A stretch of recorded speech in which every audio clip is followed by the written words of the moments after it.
चतुर्भुज, चार भुजाओं द्वारा घेरी गई आकृति को चतुर्भुज कहते हैं। चार भुजाओं द्वारा घेरी गई आकृति को चतुर्भुज कहते हैं। चतुर्भुज तीन प्रकार के होते हैं, समचतुर्भुज, समांतर चतुर्भुज और समलंब चतुर्भुज। समचतुर्भुज किसे कहते हैं? ऐसा चतुर्भुज जिसकी चारों भुजाएं समान हों उसे समचतुर्भुज कहते हैं। ऐसा चतुर्भुज जिसकी चारों भुजाएं क्या हों? समान हों, उसे समचतुर्भुज कहते हैं। यानी ए जितनी ए बी उतनी बी सी उतनी ही सी डी ए डी बराबर होंगी।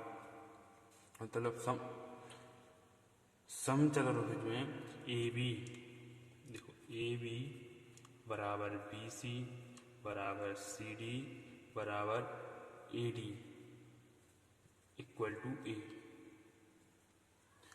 समचतुर्भुज ऐसा चतुर्भुज जिसकी सभी भुजाएं क्या हों? समान हों। और समांतर चतुर्भुज ऐसा चतुर्भुज समांतर चतुर्भुज।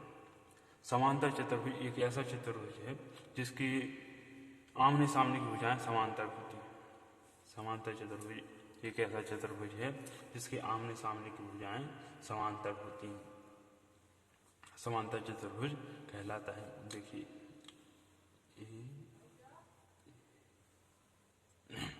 क्या है? समांतर चतुर्भुज आमने सामने की भुजाएं समांतर हों, समांतर चतुर्भुज कहलाता है। अब समलंब चतुर्भुज, समलंब चतुर्भुज एक ऐसा चतुर्भुज है जिसकी दो भुजाएं समांतर होती हैं, ओनली दो भुजाएं समांतर होती हैं, समचतुर्भुज कहलाता है। ऐसा चतुर्भुज जिसकी केवल दो भुजाएं समांतर हों समलंब चतुर्भुज कहलाता है। क्वाड्रिलेटरल चतुर्भुज। अब हम देखते हैं समचतुर्भुज, समांतर चतुर्भुज और समलंब चतुर्भुज के बीच तुलना करके देखते हैं। अब हम सबसे पहले इनकी आकृति देखते हैं। हम बनाते हैं वर्ग, समचतुर्भुज में वर्ग जिसकी चारों भुजाएं समान हों। यदि ये हमारा वर्ग बन के तैयार है, यदि हम इसके दो कोनों को खींच दें तो हमारा समचतुर्भुज बन जाएगा। इस प्रकार से ये हमारा समचतुर्भुज बन गया। A B C D, A B C D. और यदि हम आयत बनाएं और आयत के कोनों को पकड़कर खींच दें तो हमारा समांतर चतुर्भुज बन जाएगा।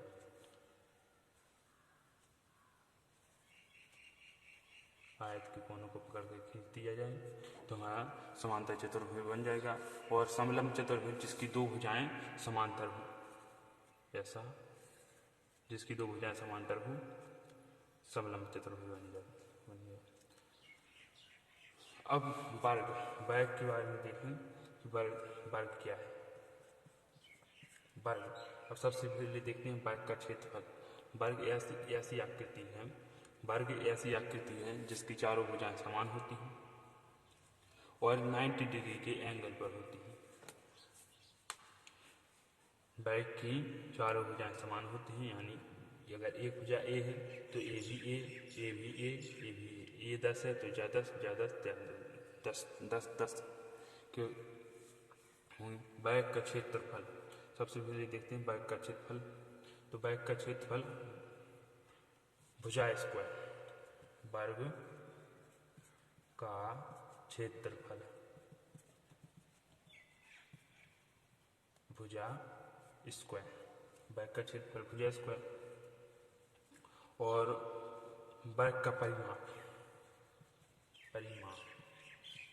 परिमाप किसे कहते हैं?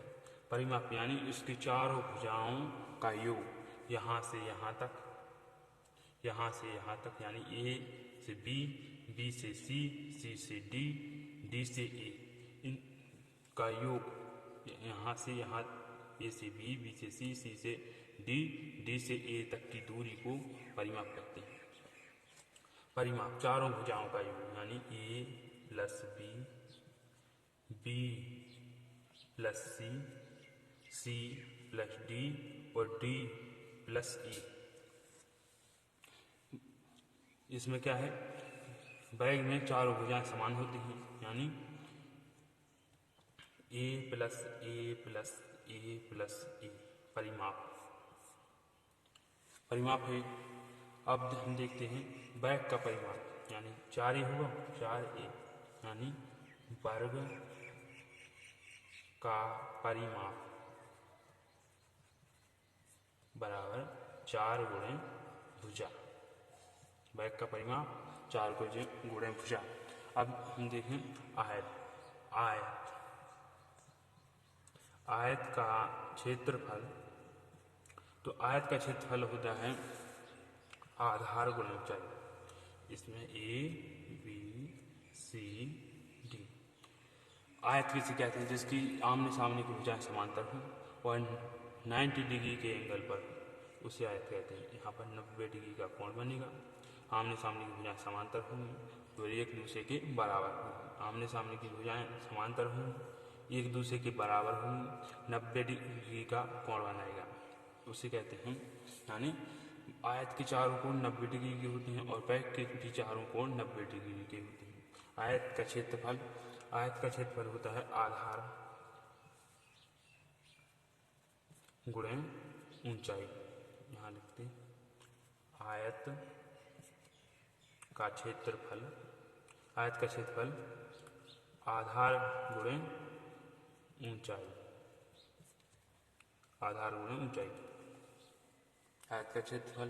अब परिमाप, इसमें जितनी भुजा ए है उतनी ही भुजा, जितनी भुजा ए बी है उतनी ही बी सी है, यानी ए मान के चलते हैं। जितनी बी सी है बी मान के चलते हैं तो उतनी ही ए सी ए डी होगी। तो ए बी जब यहाँ कोण बनता है वहाँ आधार, उसका ए लंब है, ये आधार है। अब हम सब आयत का क्षेत्रफल आधार गुणे ऊंचाई, यानी ए गुणे बी। आयत का क्षेत्रफल आधार गुणे ऊंचाई, ए गुणे बी। और परिमाप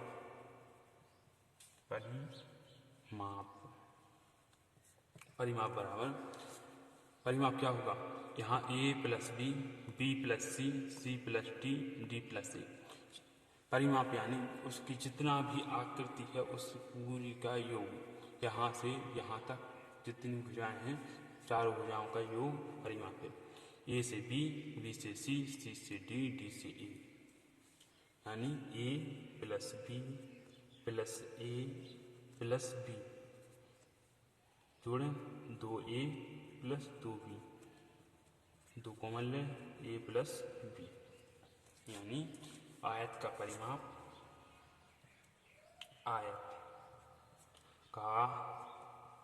परिमाप बराबर 2 प्लस 2 गुणे आधार प्लस ऊंचाई। 2 प्लस आधार प्लस ऊंचाई। अब हम देखते हैं परिमाप हो गए, इनके विकर्ण के बारे में देखते हैं।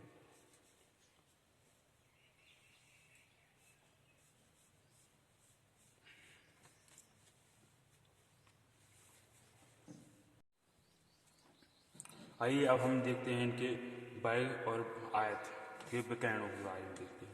हम सबसे पहले बैग के विकर्ण देखें।